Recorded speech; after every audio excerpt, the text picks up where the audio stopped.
Imagine being a mental health ambassador, right? Like publicly campaigning for people to speak up, handing out the lifelines. Yeah, doing the actual groundwork. Exactly, only to find out that your own brother suffered in total silence until he took his own life. Oh, man, it's an unimaginable reality. It really is.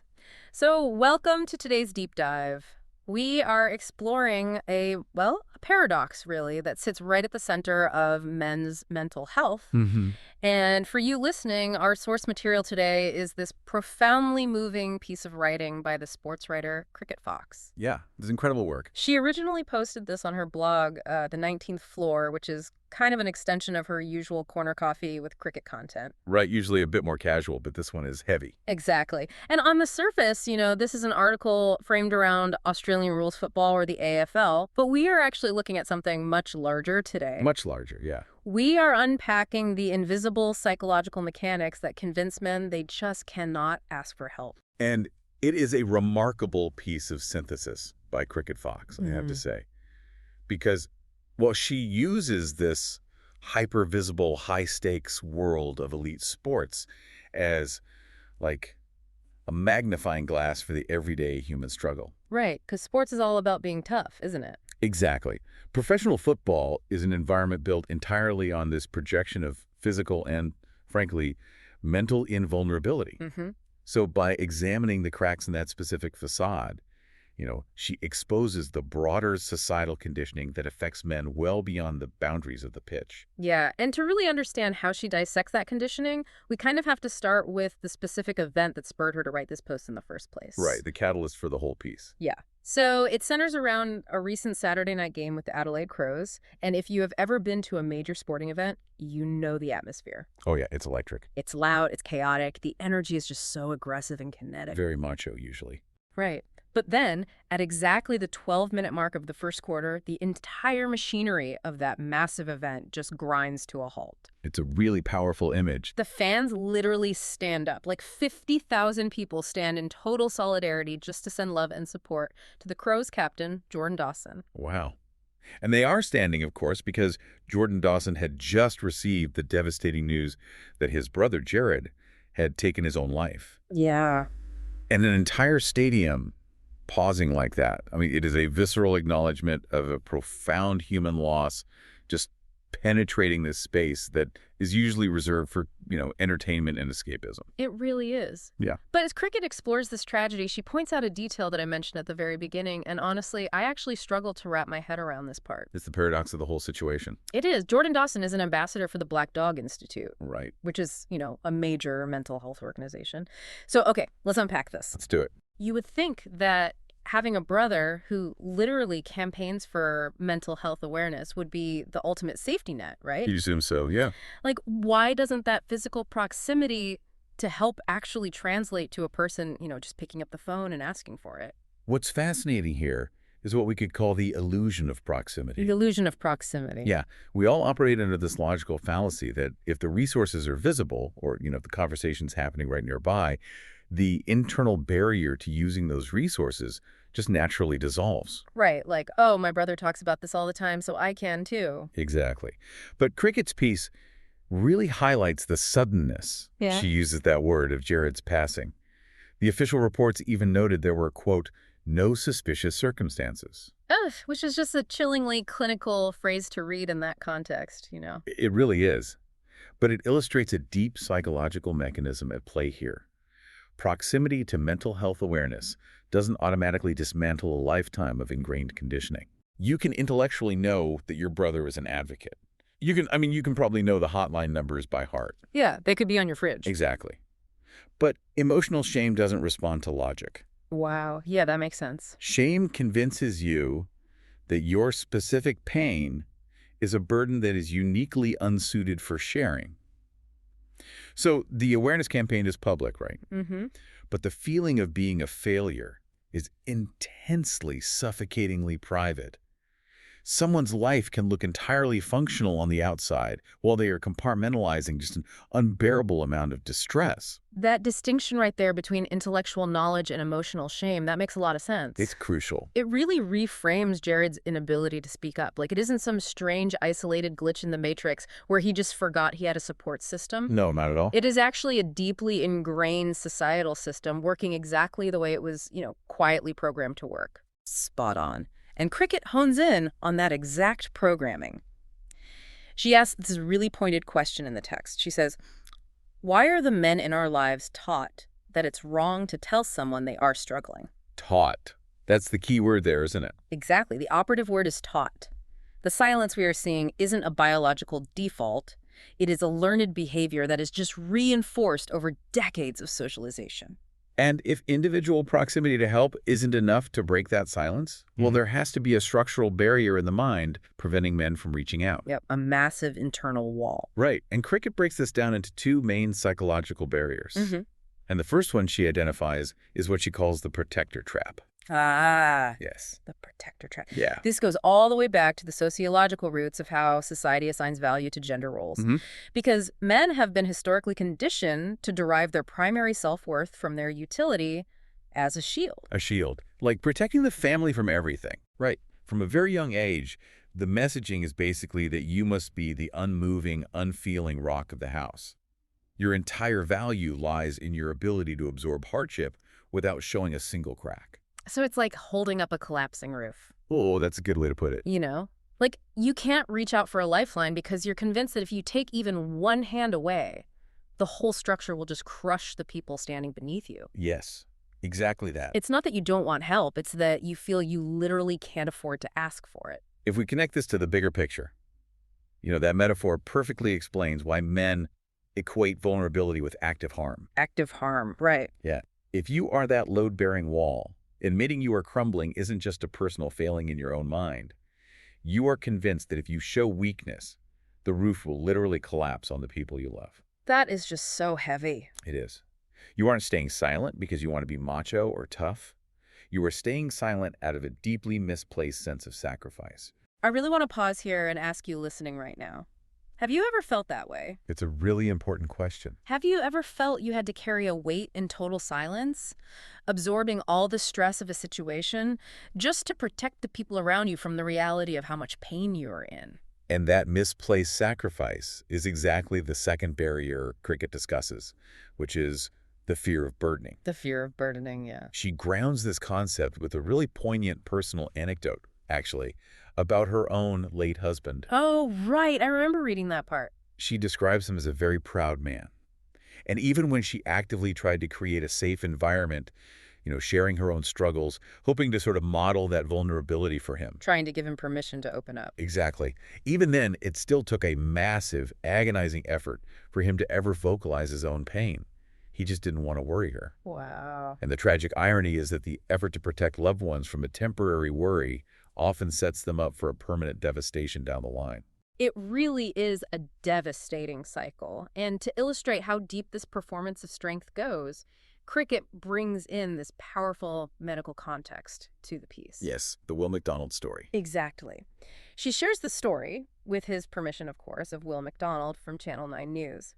Now, Will is a highly visible news anchor who has been battling prostate cancer. And his story is just the ultimate study in psychological compartmentalization. The contrast is completely jarring. Cricket writes about how Will would go into the studio, right? The camera lights would come on and he would just flawlessly deliver the news. Without missing a beat. Exactly. He projected total authority, competence, and composure to literally hundreds of thousands of viewers. He was the very picture of the stoic professional. But then, the moment the broadcast ended and he went home away from the public eye, he would completely collapse. just physically and emotionally spent. Yeah. The physical and emotional toll of the cancer and the treatments would just decimate him behind closed doors in a mess. You see, this behavior isn't just about preserving a career. It's really about preserving an identity. Oh, that's interesting. Yeah. The news desk, the suit, the camera, those were basically the props of his protector identity. Right. The adrenaline of the broadcast acts as a temporary shield. But when the adrenaline wears off, The reality of the illness sets in. Yeah. What Cricket highlights as the real turning point, however, is Will's eventual choice to break that facade. He decided to admit his struggles publicly. Which takes so much courage. An unbelievable amount. He shared the messy, difficult human reality of his illness, basically proving that you could be highly competent and deeply vulnerable at the exact same time. Which ties directly into Cricket's observation about medical news in general. I mean, she reflects on her own overwhelming experiences receiving difficult diagnoses, but then she considers how much heavier that burden must be for men who feel they aren't even allowed to vocalize the overwhelm. That's the kicker. Right. When a man receives a devastating diagnosis, his conditioned response often isn't, how do I heal? It's, how do I hide this so my family doesn't panic? Exactly. And once we understand the mechanics of these traps, the protector trap, the fear of burdening, the compartmentalization of shame, we realize that individual awareness is entirely insufficient. Just telling someone to talk isn't enough. Right. You cannot just tell a man to speak up if his entire environment penalizes him for doing so. Yep. We have to look at the tension playing out in the actual institutions these men operate in. Like, how do the systems around them respond to vulnerability? And we can see this tension playing out in real time within the Australian Football League itself. Oh, absolutely. Historically, the sports industry has been incredibly resistant to acknowledging mental health. I mean, it is an industry built on that rub some dirt on it mentality. And walk it off. Exactly. If you admit mental fatigue, the fear is that you will be seen as a liability on the roster. You might lose your spot. The stakes are incredibly high. They are. But Cricket points out a major systemic shift that happened just last month, in March 2026. The AFL actually launched the 1300 play-on hotline. Which is huge. This is an industry-first 247 mental health service designed specifically for players and coaches. Wow. Systemically, it is a total paradigm shift. It is the league officially acknowledging that the intense psychological pressure of elite performance doesn't just magically evaporate the moment the final siren sounds. Right. They go home with that pressure. Exactly. They are recognizing that the gladiator culture is a performance, and underneath the armor, these are highly vulnerable employees. And we are also seeing this cultural shift modeled at the very highest levels of leadership in the sport, too. Yeah, the coaches. Cricket highlights two top-tier premiership-winning coaches, Chris Scott and Craig McRae. Household names in that world. Absolutely. These are men operating at the absolute pinnacle of their profession, in roles defined by just crushing scrutiny and decision fatigue. The pressure is immense. Immense.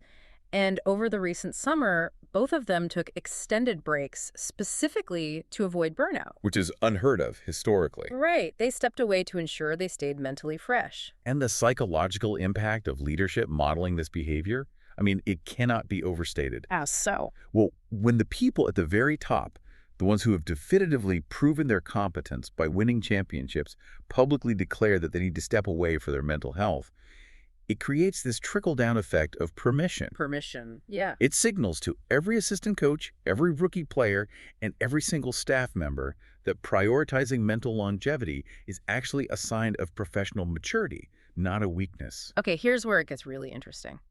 Because Cricket isn't writing this just to applaud the AFL's internal HR policies, right? Wow, she's pushing for more. Exactly. She is a fan, writing for the fans. And the AFL building a state-of-the-art 204/7 hotline for its elite players is fantastic. It's a great step. It is. But it is a bit like building a world-class, fully staffed hospital inside a VIP-gated community. Oh, that's a great analogy. You know, like, it is absolutely great for the elite residents who have the access codes, but what about the general admission? The everyday people. Right. What about the 50,000 guys sitting in the stands who are watching those players and absorbing that culture? This raises an important question, and it is the exact challenge Cricket Fox throws down to the AFL in her piece. How does this top-tier institutional support translate to the average guy buying a ticket? Yeah. If the AFL has recognized the mental health crisis strongly enough to build infrastructure for its multi-million-dollar staff, well, what is its responsibility to the massive community that actually sustains the sport? The fans pay the bills, after all. Exactly. The guys in the stands are dealing with the exact same protector traps and fear of burdening, just without the massive salaries or the dedicated private hotlines. And Cricket doesn't just point out this disparity, which I love. She proposes a very specific structural solution. She doesn't hold back. She calls on the AFL to establish a dedicated men's mental health round. And she isn't just talking about, slapping a hashtag on the TV broadcast or making the players wear a colored ribbon for one weekend. No, performative stuff isn't enough. Right, she wants physical infrastructure. She suggests creating physical spaces right there at the footy games, like tents, booths, or designated areas out on the concourse where men from all walks of life can go to just chat. And from a psychological perspective, the genius of that idea is that you are meeting men exactly where they already feel comfortable. Yes. You aren't asking a guy who is terrified of being a burden to make this intimidating appointment at a stark clinical office all the way across town. Which they won't do. Exactly. You are saying, hey, you are already here to get a meat pie and watch the game with your mates. The environment is familiar, so while you're here, here's a space just to talk. It completely strips away the clinical intimidation. By integrating these spaces into the match day experience, the AFL would be officially endorsing the idea that talking about your mental struggles is just as normal a part of the weekend routine as, arguing over an umpire's call. Yeah, just part of the game. It brings the conversation out of the shadows and places it directly under the stadium lights, making it a highly visible part of the community's fabric. And Cricket's final plea in the piece is heartbreaking, honestly, but it's so necessary to hear. She asks, and I'm quoting here, "How many more are we going to lose before we do something about this?" Yeah. It's hard. It is a stark reminder that while hotlines and awareness campaigns are a good start, true systemic cultural integration is what will actually dismantle the silence. Because the burden of change cannot rest entirely on the individual who is already suffocating under the weight of the protector track. Right, they're already tapped out. Exactly. The environments they live and work in must actively dismantle the expectation of invulnerability. So what does this all mean? If we take all these pieces, the sudden tragedy of Jaryd Dawson, the invisible load-bearing walls we force men to become, Will McDonald's incredible bravery in breaking his public facade, and this call for the AFL to extend its support to the fans, what is the core takeaway for you? The essential truth here is that the pressure of life does not stop when the siren sounds. No, it doesn't. Not for elite athletes, not for coaches, and certainly not for you listening right now. Right. The illusion that you have to carry that pressure alone is just that it's an illusion born of outdated conditioning. Admitting that you are not okay is not a failure to protect your family. Not at all. It is not a structural collapse. It is, in fact, the ultimate act of bravery. Yes. It takes infinitely more strength to dismantle your own armor and ask for a hand than it does to suffer in silence until you break. I completely agree. And I want to leave you with a thought that expands on that concept of permission that Cricket Fox highlighted. We saw how elite, premiership-winning coaches stepping away gave their inner circle the permission to rest and reset, right? Right. Well, imagine the broader cultural shift if a massive, dominant institution like the AFL fully embraced Cricket's advice. That would be huge. Imagine if they didn't just offer hotlines behind closed doors to their staff, but made public vulnerability the simple, radical act of saying, I am struggling. A visibly celebrated part of the game's actual culture. Wow. What would happen in your own life? What would happen in your own workplace or within the walls of your own family home if admitting you were overwhelmed was treated with the exact same respect, awe, and applause as scoring the winning goal in a grand final? Man, it changes everything. It really does. It means we finally stop just looking at the impressive, indestructible facade of the stadium, and we start taking care of the foundation underneath. Beautifully said. Thank you so much for joining us on this deep dive. We really hope digging into Cricket Fox's insights gave you a new lens through which to view the silent battles happening around us every day. Keep looking out for each other. We encourage you to keep exploring, keep checking in on the load-bearing walls in your life, and keep asking the hard questions. Take care of yourselves, and we will catch you on the next deep dive.